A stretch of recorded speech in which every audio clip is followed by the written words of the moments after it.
इस देश में सब राजा बनना चाहते हैं, सब, आज से नहीं, प्राचीन काल से। और ज्यादातर राजा जो बनना चाहते हैं वो ताबीज ढूंढते हैं, भैया कोई ताबीज मिल जाए तो पहन लो भैया। Interfere in the internal matters of Indians, इनके आंतरिक मामले में दखलंदाजी करो, and then take economic and political gains. एक विभीषण ने रावण को खत्म कर दिया। बंगाल में 20 विभीषण मिले। रघुनाथ राव भी कंपनी के पास गया कि साहब अपने सुना आप राजा बनाते? बोले हाँ, ये हमारा नया धंधा है। राजा भी मेहनत करता है, मजदूर भी मेहनत करता है, मेहनत दोनों करते हैं। राजा की मेहनत छिप जाती है। क्यों छिप जाती है? क्योंकि वो फॉर्च्यूनर में चल रहा होता। सिर्फ मेहनत करने से, सिर्फ पढ़ने से कुछ नहीं होता। इस देश में सब राजा बनना चाहते हैं, सब, आज से नहीं, प्राचीन काल से। और ज्यादातर राजा जो बनना चाहते हैं वो ताबीज ढूंढते हैं, भैया कोई ताबीज मिल जाए तो पहन ले भैया। इस देश की मनोविज्ञान समझ में आ गया, इस देश के लोगों को साइकोलॉजी समझ में आ गई कि सबको राजा बनना है। और उसने एक फॉर्मूला निकाला, किंग मेकर। अपने आदमी को बिठाया कर्नाटक की गद्दी पे, अपने आदमी को बिठाया हैदराबाद की गद्दी पे, मुजफ्फरजंग, चंदा साहिब। और इन दोनों ने उसको बदले में क्या दिया? टेरिटरी दी, पैसा दिया। एनसीईआरटी पढ़ा है ना?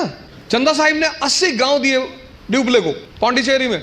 मुजफ्फरजंग ने 20 लाख रुपए कैश दिया 1749 में। मसूलीपट्टनम का पूरा शहर दे दिया।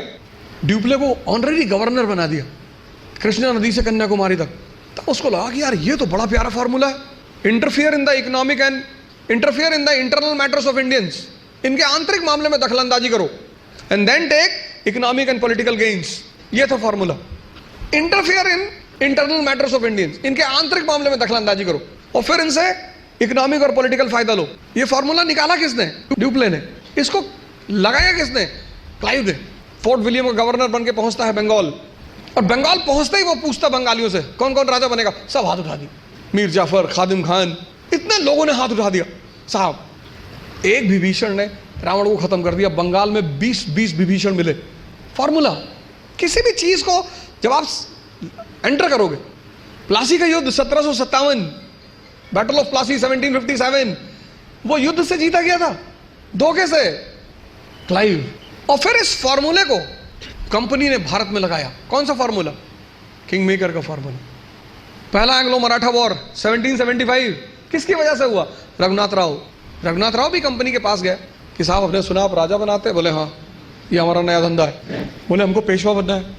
बोले पैसा लाए हो? हाँ। बोले लाए हैं। तो सूरत की संधि हुई, ट्रीटी ऑफ सूरत 1775। सिर्फ मेहनत करने से, सिर्फ पढ़ने से कुछ नहीं होता।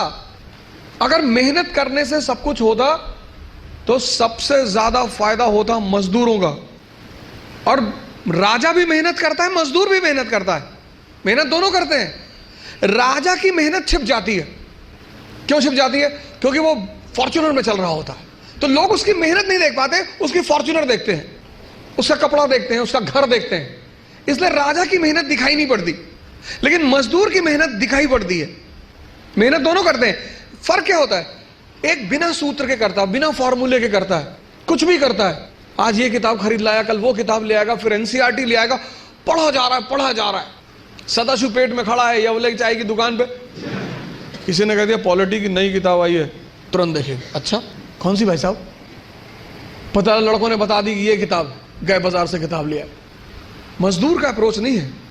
मेहनत तो करना ही है, वो उस पर तो बात ही नहीं करनी।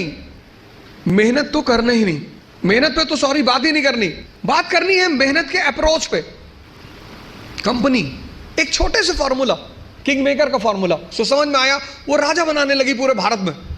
घूम घूम कर राजा बनाया उसने।